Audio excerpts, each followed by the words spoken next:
Nilipokuja ajali ishatokezea hapa, gari imepinduka katika eneo hili. Nilipokuja hapa nimesikia kwamba dereva amekufa. Kwenye gari walikuwa watu wawili, dereva amekufa, mwenzake katika mkono na mguu, lakini sijashuhudia. Nimesikia tu na watu kwamba ni maneno tu yanaongewa. Nilipokuja hapa nimekuta ambalesi ndio inapandisha zake juu.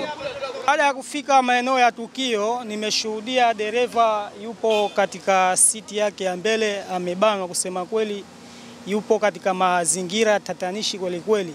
Nimeshuhudiwa katika shughuli za uokozi, katolewa ndani ya gari ile pale, akaingizwa katika gari ya open body, ikasubiriwa gari ya ambalesi kufika, akachukuliwa na kupelekwa moja kwa moja katika hospitali ya Kinyasini.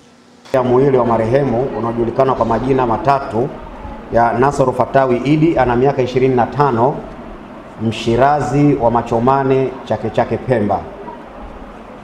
Mwili huu uliletwa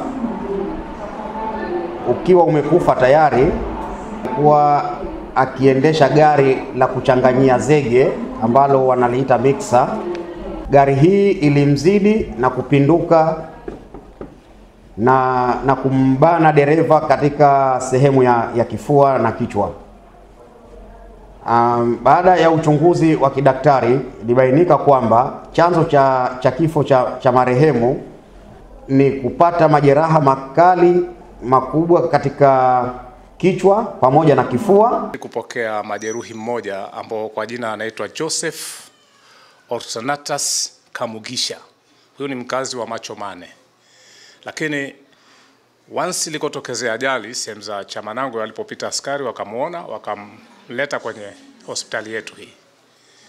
Sasa walipomleta kwenye hospitali hii, baada ya kumfanyia uchunguzi kwamba kwenye mfupa wake mmoja ule umekatika, lakini pia kuna card fragment. Kwa hivyo moja kwa moja kutokana na hali hiyo ya majeruhi hiyo, ikabidi tumpeleke hospitali ya Mkoani kwa madaktari bingwa wa mifupa kwa matibabu zaidi.